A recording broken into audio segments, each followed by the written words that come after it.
It's time to weigh head versus heart as we use everything we've gathered about this year's class to say what we think is going to happen on draft night. Let's get to it. You are Locked On Colts, your daily Indianapolis Colts podcast. Part of the Locked On Podcast Network, your team every day.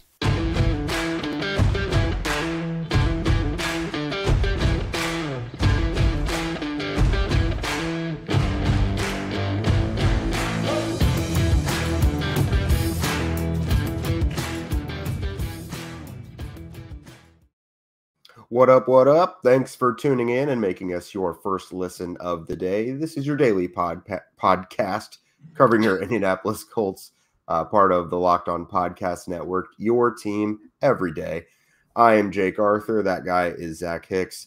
I am your resident credentialed member of the Colts media from horseshoehuddle.com. And then Zach is the most just beautiful film guy in the game, again, for horseshoehuddle.com. Today, obviously, it's draft talk. It's Thursday night, so we got to tie up these loose ends here. We're going to discuss what we hope the Colts do with their first pick. We're going to talk about if there's any players worth trading back up from the second round into the bottom of the first round that they should go get. But first, we're going to tell you what we actually think is going to happen at number 4. So, Zach, we've kind of discussed this a lot lately. There's some dream scenarios we've talked about, along with some nightmares. We've talked about Arizona and Houston being huge X factors at what could happen for the Colts in front of them. But what's your final prediction? What is the most likely thing you think will happen for the Colts at number 4, or if they decide to trade up? Man, I have no clue. No, I'm just kidding. I think we have some inklings of what could happen in this draft, but there are a lot of different ways things are going about. Like as of the last week or two, we've had so many different rumors about, Will Levis flying up draft boards, going to maybe number 4 to Indy, maybe number 2 to Houston. We've heard Tyree Wilson flying up there and being the number 2 overall player potentially. We've heard Paris Johnson from Ohio State now potentially being the 3rd overall pick to the Cardinals. This has kind of been the craziest draft cycle in terms of we just don't know what's going to happen. We always kind of have a general sense of where teams are going to go, maybe 1 or 2 players that they're targeting at their pick. But this year, it really feels like everything's on the table. The Cardinals or the Texans could be trading out, and they could be trading back a lot farther than what we expected maybe a couple months ago, especially with the Texans. The Texans we expected to be taking a quarterback that high. So it's a very fascinating draft cycle. I do think ultimately, we're going to see Bryce Young at number 1. I know that one was up in the air for quite a while, but it does seem like they've zeroed in on Bryce Young. Everything's kind of indicated it's going to be Bryce Young. At this point, I'd be very shocked if it's not Bryce Young. I feel like it has to be Bryce Young at this point. But then the draft starts at number 2. The Texans could still go quarterback. I'd be extremely shocked if it's CJ Stroud. I know one of the most plugged in Houston guys, Lance Zierlein from NFL.com, has been adamant that it's not CJ Stroud. And all of us in the industry know exactly why it's not CJ Stroud, but I'll just say for the sake of this show, it's not going to be CJ Stroud at number 2. So if they go quarterback, I'd expect it to be Will Levis if they do go quarterback, but it kind of seems like they're going to try to go defense. They're going to go like a Tyree Wilson or a Will Anderson there at 2. That's who I would guess goes at number 2. Again, Will Levis, I'm not counting out there. I do think he fits that system really well, and I do think they really like him. I just think they'd probably want to target him more at pick 12 if he's there. Obviously we have no clue right now, but I think Tyree Wilson or Will Anderson is where they go there at 2. And then, the Cardinals, man, I have no clue what happens at that Cardinals pick because they could stay pat. We have not seen a trade up in the top 10 the last 5 years in the NFL draft, on draft night.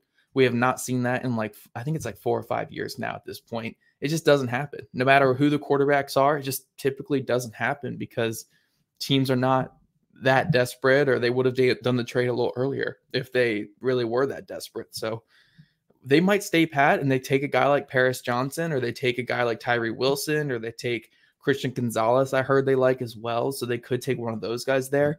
But if they do trade out, the Tennessee Titans have been rumored. The Houston Texans for number 12 could try to come back up. We could see Vegas because they're a true wild card. And then another team I've heard a lot recently is the Minnesota Vikings. The Minnesota Vikings from the 20s really wants to get in front of the Colts at number 3 to take a certain quarterback, which is going to lead into my conversation here with the Colts is the Vikings are trying to come up for Anthony Richardson. From everything I've heard, they want to come up for Anthony Richardson, and they personally feel like they need to get to number 3 for him. I don't know if that indicates that who the Colts are taking at 4, but the Vikings feel like they need to get to number 3 to take Richardson. I don't think the Cardinals are going to trade back that far just because they've missed out on a blue chipper when they just need actual talent on that roster right now. But it'll be interesting. They could go a number of ways. They could stay pat, or they could trade back with numerous teams that we've heard rumored. And then we get to the Colts, man. Like the Colts, it's going to be one of the 3 quarterbacks. It's going to be CJ Stroud, Anthony Richardson, or Will Levis.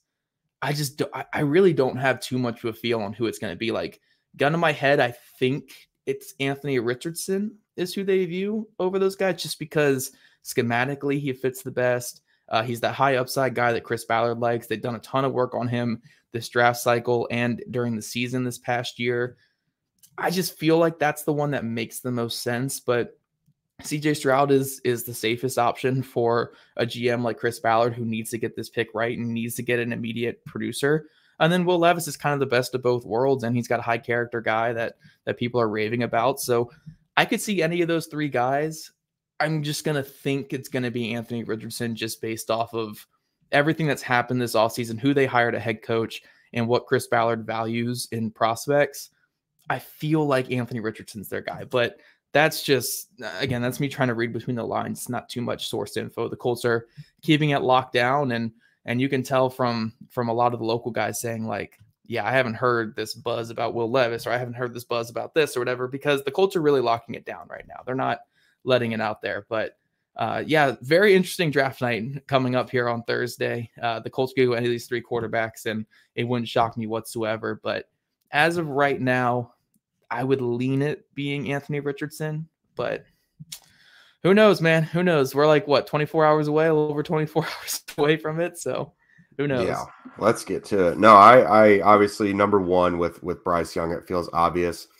Houston and Arizona are obviously 2 likely trade pieces that everyone's been circling, but I don't think both of them move out of that. Just like you, I think Houston probably stays put. They've got their guys there that make a lot of sense.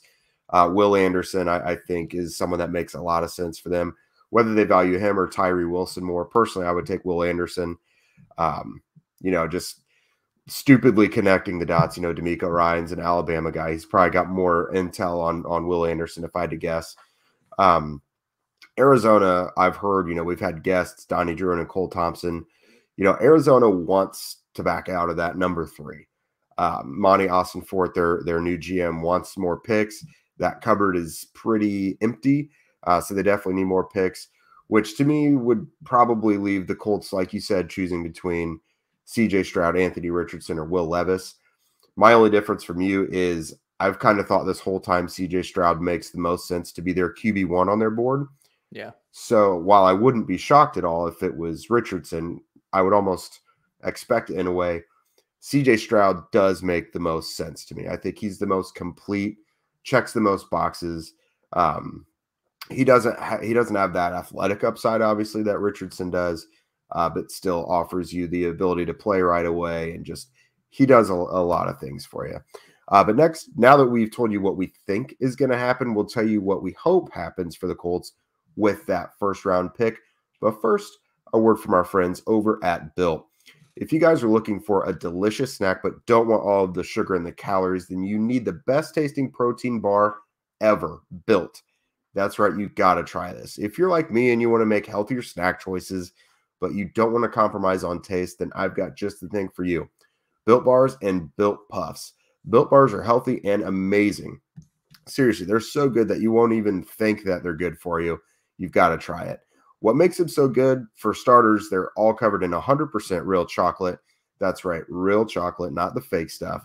And they come in unbelievable flavors like churro, peanut butter brownie and cookies and cream. So you don't get all the boring regular ho-hum flavors that you normally would with other protein bars. And now you guys actually don't need to wait to get a box by ordering them online. If you have access to a local Walmart or Sam's Club, that is your plug right there. That's right. Head to your nearest Walmart today, walk to the pharmacy section, and grab yourself a box of Built Bars. You could pick up a 4-bar box of cookies and cream, double chocolate, or coconut puff. Or if you're close to Sam's Club, you know, the wholesale there, just run in and grab a 13-bar box with the hit flavors brownie, batter puff, and churro puff. You could thank us later. And join Kyle Krabs, Joe Marino, and other Locked On NFL experts on the Locked On NFL Scouting YouTube page for live NFL draft coverage presented by Ultimate Football GM. Kyle and Joe will be live during all the rounds 1, 2, 3, and then on Saturday, they'll get you caught up after each round. Join the draft dudes for their first round tomorrow night live on YouTube on Locked On NFL Scouting page at 7:30 Eastern Time.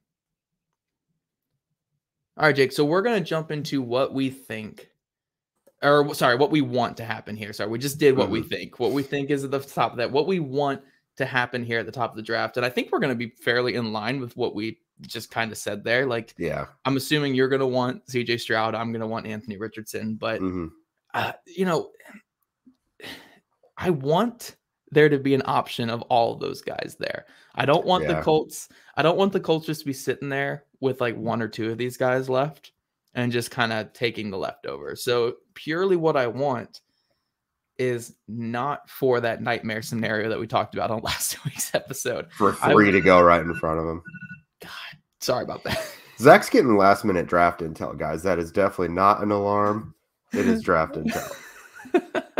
We're going to leave this on YouTube, but definitely for audio, you're going to cut that out. But, oh, no, we should definitely leave it. Oh, Lord. Oh, Lord. But yeah, no, for what I want here at the top of the draft, you know, again, I just want the quarterback that the Colts are fully like believing. I want them to get their guy. So, which they said there isn't necessarily one guy, which I kind of don't buy, but yeah, I don't like that. I don't like it. Like, there has to be a way that you're stacking these guys to where you're saying, like, I would prefer this guy over that guy. Like, there has to be a point where, you know, like, again, I'll just use names here, for example. Say CJ Stroud and Anthony Richardson, right? Say you have those guys stacked fairly similarly, but you're going to have one above the other. Like, it's a quarterback. You can never have them exactly even. These are quarterbacks. Like, they can't be the exact same thing because every quarterback is so drastically different. So if you believe CJ Stroud is slightly better than Anthony Richardson, I'd rather you move up and just get him. You know, go get your guy. Go get that guy that you believe has the better chance of success in the NFL. I don't care if you give up a couple extra picks. So honestly, if we're talking about what we want, I would honestly want them to trade up to number 3 before I'd want them to sit back and potentially get, you know, their second or third guy of those 3. You know, like, I don't want them to sit back and wait. I want them to just go get their guy and be happy with the guy they have, you know? Yeah, absolutely. What I want is while I think it's likely that, you know, we mentioned Arizona is probably the most likely trade piece in front of them, which means a quarterback will probably be taken right there. What I really want is for there to be a choice between Stroud and Richardson. And like you said, with how picky the Colts have been, especially with positions like quarterback, left tackle, like we've seen in drafts past, we know they've needed a position and they haven't taken it. And they've kind of said, you know, it has to be the right guy. It has to be the right guy. That's why I don't believe that they're just cool with any of these top 4 guys, you know? Yeah. So like you said, this is a team that prides itself on conviction. They're going to have conviction in the guys they like. Just do something. It's not even that bold to go up to 3 or God forbid 2 to go get your guy. If you have a guy who you think is going to lead your franchise for the next decade or dozen years, go get him. Like, and I mean, if you don't feel like any of those guys are available in the draft, then sure, let whatever comes to you happen at 4. But if there's a guy you feel strongly about, don't let another team behind you dictate if you get him or not. Just go do it. Yeah. Like, you do have the draft capital to move up 1 spot. You have the capital to move up 2 spots. So that's what I basically would want. You know, they have a quarterback they really, really like. and they just go get them. And ideally for you and me, they would have that choice between our top guys, Richardson and Stroud. Yeah. So to me, that's the perfect scenario. Yeah. And again, when we're talking want here, guys, we've been pretty adamant on this show. We've been pretty clear and concise about this. Like, I'm cool with any of these guys, any of these 3 guys that could be available to them. Like, if they go all in and take Anthony Richardson, awesome. I'm elated. I'm excited. If they go all in and take CJ Stroud, cool. I'm feeling good. I told you the other day, if they take Will Levis, I'm a little whelmed about it. But again, like, that's their quarterback. That's their guy they believe in. I'm not even trying to appeal to authority here and saying, like, I trust the Colts so much to make this work. But just finally going in on that quarterback. And I do fully expect them to do it. It's just, I want them to have their conviction on whoever their guy is. And again, it could be Will Levis. Like, cool. Like, I'm fine with that. Like, go get him then. But yeah, that's what I just want to see, that conviction and go up and get them. And you know, maybe it pays off for them and they sit at 4 and all 3 of those guys are there and they're smart about it. And I'm not saying, like, us saying that we want them to have conviction and go up and get their guy does not necessarily mean sitting at 4 is a bad thing. It's just, I don't want to see them get jumped. That's my biggest thing. Seeing them get jumped, like seeing the Vikings flying up from the 20s to jump them would annoy me. Seeing Vegas jumping them, seeing Seattle jump them or someone like that for a quarterback. That would be like my least desirable outcome, because it's like, look, guys, you had the capital, go get your guy. Like, don't let somebody jump up and take, especially if they take the guy that the Colts were like eyeing or whatever. That's the biggest thing I don't want to happen. But for what I want to happen, you know, obviously I want all 3 of those quarterbacks to be available at 4, and I want them to pick their best guy out of that bunch, and we can move forward into this era of Colts football with a franchise passer. And another part of that, we want them to get a quarterback there at 4 so we can kind of kick back, relax, and say, cool, best player available the rest of the time. Sure, we'll have our targets we would prefer.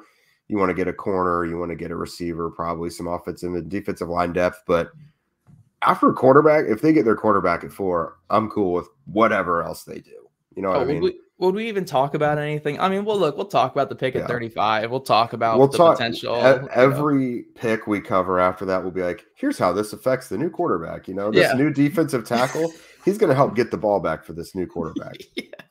Like, we'll just bring it all back to the quarterback, because I think we're like a lot with you guys here is it's finally going to happen. We're finally going to get this young quarterback, whether it sinks or swims. Obviously, that's a conversation for the future, but we can just kind of be excited today and tomorrow and obviously the days after that, being like, the Colts finally have their young quarterback. Now let's go. Let's just get this thing running. Let's see what we can do with this young quarterback, and let's see again if it sinks or swims going forward. We'll absolutely see. But guys, before we wrap things up and we get out of this first round conversation, we want to talk to you about some guys that we think might be worth trading up into the bottom of the first round from that pick 35. There are quite a few interesting players, so make sure you stick around for that conversation in a second. All right, Jake. So talking about players that we think the Colts could trade up into like the late first round for. Obviously, you had a wide receiver the other day that we were talking about that you particularly like. So you want to go into your wide receiver guy that you like there in the end of the first round? Yeah. So now keep in mind, these are guys that I wouldn't think the Colts would have access to at 35. That's why they're coming up from 35 to jump into the 20s to get them. So my guy first up here is Zay Flowers. I don't really think that he's going to make it past the Chiefs necessarily. Yeah. So if the Colts get that quarterback and they want to put a dynamic slot receiver in between Alec Pierce and Michael Pittman Jr. and just say, let's ride, let's give this quarterback all the targets and tools that he needs to succeed. I love that move personally for Zay Flowers. And it would definitely be, size-wise, it would be an outlier pick for Chris Ballard. But there's 2 factors in this. Number one is Shane Steichen. He may not necessarily be as married to size as Ballard is. Like, some guys just prefer, can you get open? Can you catch the ball? Can you get separation? Flowers can do all that. So they've also seen a guy, like the biggest comp I've seen to Zay Flowers is T.Y. Hilton. And mind you, if T.Y. Hilton didn't have the body of work he did before Chris Ballard got there, it probably wouldn't have gone as well, because Ballard wouldn't have loved a 5'9" receiver, number 1 receiver. But shoot, you've already got Pierce and Pittman. It's your slot receiver. You're not asking to be number 1. there's really nothing you could tell me that Flowers isn't going to be qualified to be that slot receiver. He's not your number one target. Like, that's a guy I would be pretty convinced would be a good fit. Yeah, that's my favorite receiver in this class, so I'd absolutely trade up for Zay Flowers at the end of the first round. So I love that pick there. I'd absolutely do it. I'm going to go to the offensive line, which I know some of our listeners are not the biggest fan of hearing offensive line talk on here, but John Michael Schmitz of Minnesota, he played center at Minnesota, but I think he's a guy who could transition to right guard, or you could put Ryan Kelly over at right guard, just get those best 5 on the field. But John Michael Schmitz, super talented player, wrestler background type of lineman. So he just knows how to torque and just win those interior battles. I think on film, he's a better athlete than what he tested as. I think he's a guy who can get to that second level with ease. And he's just such a good zone blocker. Like, if the Colts are going to have more of a horizontal running game and have more of, sideline to sideline with their running game, like, this is the type of guy you want, because he can reach out in space. He can reach the front side defensive lineman that you need him to get. He makes a lot of really hard looking, like a lot of hard blocks look extremely easy. So a guy like him, again, the veteran presence that he brings too. This is a guy who started for a lot of time in his college career. I think he started the last 3 years at Minnesota. Just a really, really talented interior offensive lineman, and a guy that could just solidify the interior for the Colts. So John Michael Schmitz, again, this isn't a guy I trade up to like pick 18 for, but if we're talking pick 30, 31, yeah, I would consider doing that for sure, just to secure that type of pick and secure a guy that can kind of complete your offensive line. Give me all the Big Ten interior offensive linemen until the end of time. They all every year when I'm watching the draft, I feel like I usually have 3 or 4 Big Ten players in my top 10 interior guys. It just never fails. So I've got 2 guys left. You definitely know a ton about both of them. First one I want to bring up, this guy's stock, I've seen it anywhere from top 10 to bottom of the first. That's Nolan Smith from Georgia, the edge. That's a fastball pass rusher. He's probably not the most complete guy yet, but, if the Colts are looking for just a designated pass rusher right off the bat, a Yannick Ngakoue type, just right away, speed pass rusher, that is Nolan Smith. Explosive. He had just awesome testing numbers at the combine, really solidified himself as a probable first round pick, and had, put himself in the discussion for the first dozen or so picks, first half of the first round. His biggest comp that I've seen, and I'm sure you've seen a ton of it too, is Hassan Reddick from the Eagles. That is a player for, I feel like, the last 2 or 3 off seasons. A lot of Colts fans, Colts analysts have been like, get this guy to Indy, and it hasn't happened.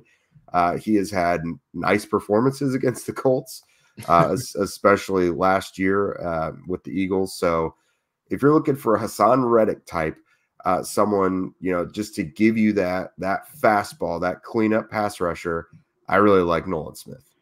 Yeah, I would have Nolan Smith as a top 10 player in this draft. I think he's just a phenomenal prospect. Again, elite testing numbers, but if you watch him on film, I love how you mentioned Yannick Ngakoue there, because size-wise, it's very similar. But if you look at them in run defense, night and day. Very, very different there. Yeah. Nolan Smith is a tank against the run, despite being in the 230 pounds. I think if you get him in the NFL and you get him standing up in some situations, and maybe even playing some Sam linebacker in some spots, or auto linebacker as the Colts have it, he could be one of the best pass rushers in football. So yeah, I absolutely love his fit with the Colts. If he were there in the later parts, I would say trade up the rest of your draft to go get him, because you need this guy on your team for sure. So I love Nolan Smith there. I'm going to stick on the offensive line here with my next pick. Anton Harrison, offensive tackle out of Oklahoma. This is a guy where I think he's going to be turning like 21 sometime like after the draft. So he's like 20 right now on the draft. If you watch him on film, early in the season, he was still kind of finding his footing. But when you watch games against Kansas State and TCU later in the year, you're thinking this is a top 10 pick. This is a guy where when everything was clicking later in the year for him, he was locking it down on the left side. I mean, some really talented pass rushers there in the Big 12 just could do nothing against him. Very strong, very athletic, very powerful, good in the run game. He just looks like an NFL tackle if you watch him. And this is a guy where, again, I love Bernhard Raimann. I think Bernhard Raimann can be a good offensive tackle for the Colts, but we're talking about a 25-year-old third-round pick from last year. I think there's some upside there, and I think that there are places that he can go. But if you see a guy like Anton Harrison there at like 25, 26, and you firmly believe he can be your franchise tackle for a super long time, you don't really factor Bernhard Raimann into that. Go get that super talented player that you think can be your franchise left tackle, especially if you're going to be drafting a quarterback there in the top 4. So again, at the end of the day, I still believe in Bernhard Raimann. I think he can be the left tackle of the future for the Colts. But if a guy like Anton Harrison there, who's young, athletic, powerful, and maybe even more put together than Bernhard Raimann right now, I would go up and get him there for sure in the late first round. Yeah, that's a good get the best 5 on the line kind of move right there. And it's not diminishing what Raimann can do, because there were a lot of discussions pre-draft last year about him being a guard. So if you think he could be a killer right guard, put him over there. Anton Harrison's your left tackle. You've got a nice, really nice offensive line with a couple young pieces and a good veteran nucleus. I do like that move if they decide to do it. My guy, as I mentioned, it's another guy you know a good bit about. You're at his pro day, cornerback Deonte Banks out of Maryland. So tough player, good size. You know, I think he's got the 6 foot 200 pound size right there. Good athleticism. I think he would fit really well. Was he when one of your fits or a Build-A-Ballard type?